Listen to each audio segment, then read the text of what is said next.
Dewan Pimpinan Wilayah Partai Persatuan Pembangunan Provinsi Lampung memperingati hari lahir partai yang ke-51. Momentum spesial ini sangat istimewa dengan kedatangan langsung Ketua Umum DPP P3 Muhammad Mardiono di bumi Rawajungai.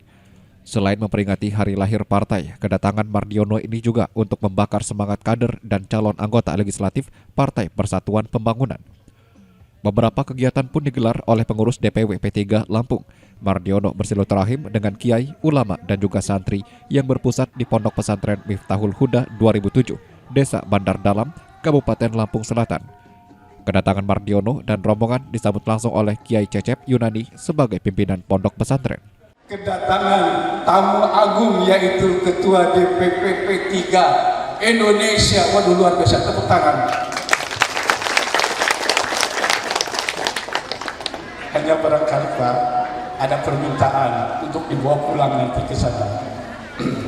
Alhamdulillah, pertama terima kasih karena kami mewakili Pondok Pesantren. Undang-undang Pondok Pesantren sudah ada berkat P3, subhanallah.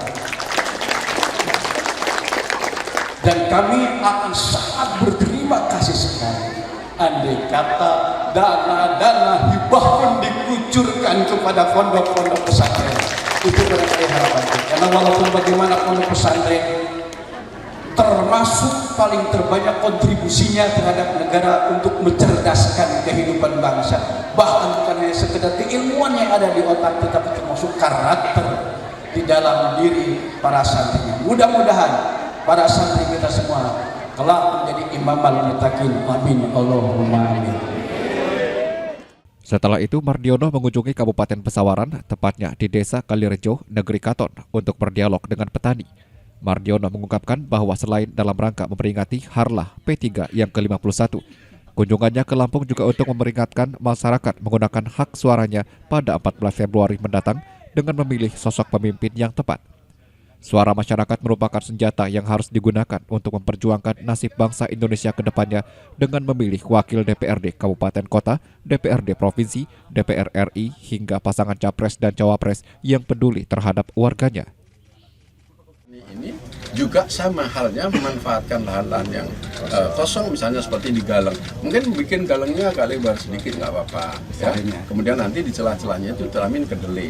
Di saat panen maka kedelainya juga sudah panen. Di samping juga menjadi nilai tambah, tetapi bukan juga nilai tambah untuk Bapak sendiri, tapi supaya kita nggak impor. Ya, karena apapun yang Bapak tanam di sawah ini, apapun ya, kita bisa kuasai pasar. Kita itu punya pasar.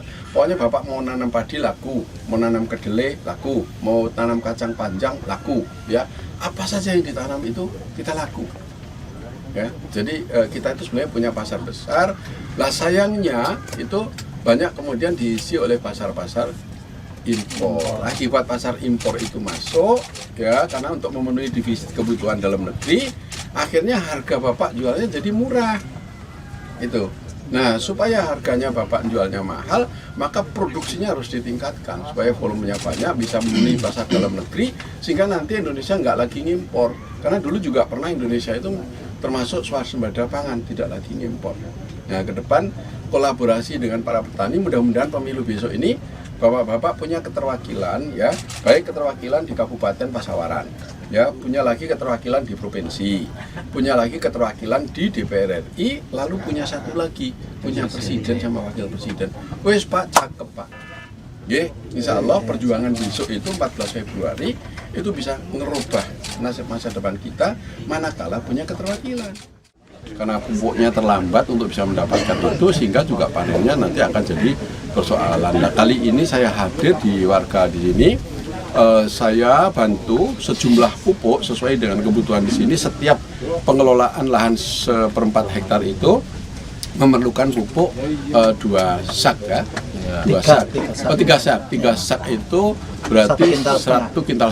Jadi setiap pengolah lahan seperempat hektar, saya bantu pupuk 1,5 kintal untuk seluruh pengolah lahan yang ada di daerah sini untuk khusus musim tanam kali ini.